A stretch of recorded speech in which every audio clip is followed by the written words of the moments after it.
Hey everybody.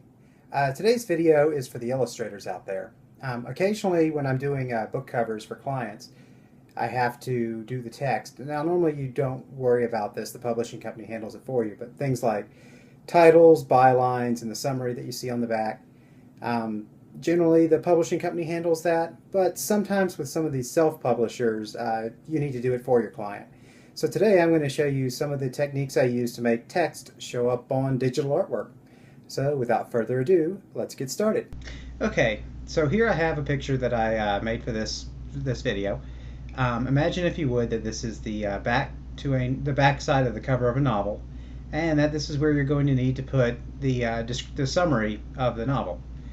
So in this case, I'm going to be using GIMP. I like using GIMP because it's open source, it's free, and it can do about 90% of what Photoshop can do. Um, in this case, I have a pretty large image, approximately a little over 12 megapixels. Um, that would be about the size you need for a small format novel cover for a paperback. So I'm going to select the font tool, or the what is this tool called? The text tool, and put out a box where our summary will be. And then I have some text saved to the clipboard, so I'm just going to paste it in. And it's very, very tiny up here, so we're going to make it a lot bigger. And we'll just... Okay, that's too big. Let's do it at about 100. Okay, that's pretty good. Now you can see here it shows up pretty well. But imagine if you had a lot more summary here. So we'll just paste it in again, paste in another paragraph. And now you see you're beginning to lose some letters here in the dog spots where it's dark. And black works okay on top of this picture, but white tends to be the more common color you see for the summary on the back, especially when you have a wraparound image. Now if I switch it to white,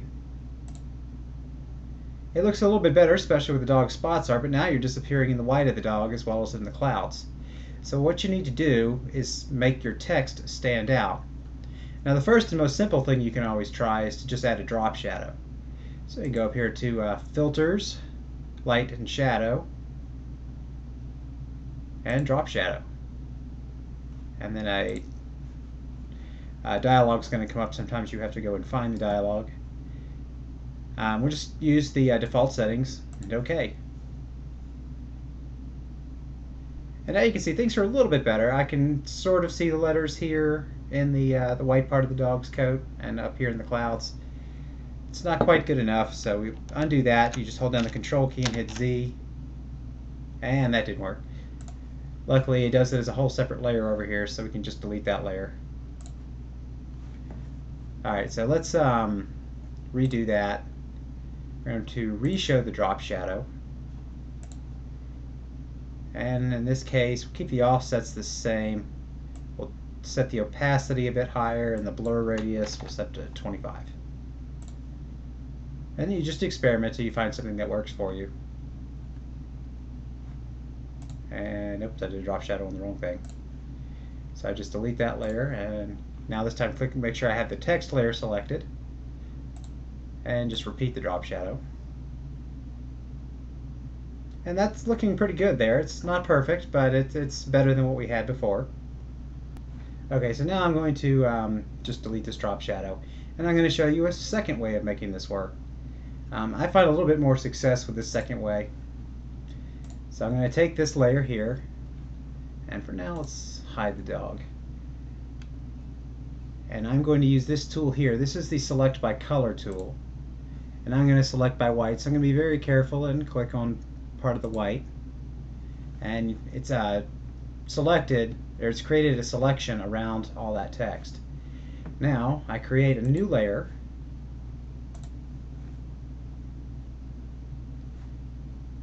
And we can show the dog again.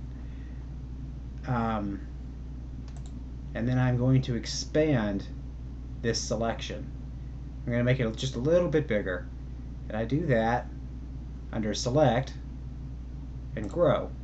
And I don't need to grow it by very much. We'll just grow it by 3 pixels. Now it doesn't look like a whole lot's changed, but if we hide both of these, and let's zoom in real quick. We'll zoom in with a magnifying glass. You can still see where the letters were highlighted. I'm going to use the spill tool, or the, what do we call it? The bucket fill tool, and select black and fill. Now I was very careful to select inside, or to click inside the selection. Now if I show these layers again, I need to move my black layer beneath the text layer. It's going to let me do that. Let's try this. Select. None. And for some reason, GIMP is giving me a hard time here, so let's just use the arrow. There we go. You can use these arrows to move your current layer up and down the chain. So now you see we've created a little black highlight or outline around all the text. And if I zoom back to my 20%, you see the text shows up pretty good now. Somebody looking at this on a bookshelf could pick it up, turn it over, and read it quite well. And now for one more technique, I'll delete my outline layer. And one thing you can do is just darken the whole picture, or a good section of it. So in this case, I'm going to create a new layer. In this case, it's going to be transparent, and it's going to be the full size of the image. And here's my new layer.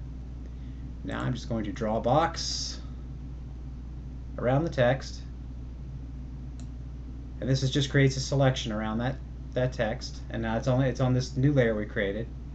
And I'm going to use the bucket fill tool again and fill that box in.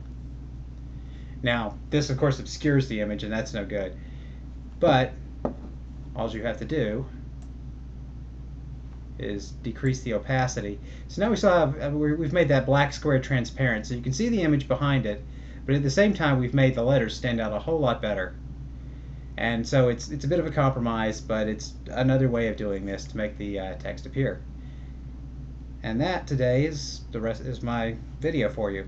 So I hope this helps out, especially some of you illustrators who have to deal with making text show up. You can do this with, of course, the summary text on the back, which is the hardest to do, but you can also do this with titles on the front and bylines and whatever, information numbers that appear at the bottom of the picture. It's just something to help you out and to make it so you have a more professional product for your clients when you do illustrations for them. So thank you everybody, and have a great evening. Oh, I almost forgot. Don't forget to check out my blog, introvertartist.com. And here I share tips with you on how to make art and how to sell it online. And there's also a link here to my gallery. So thanks everybody, and good night.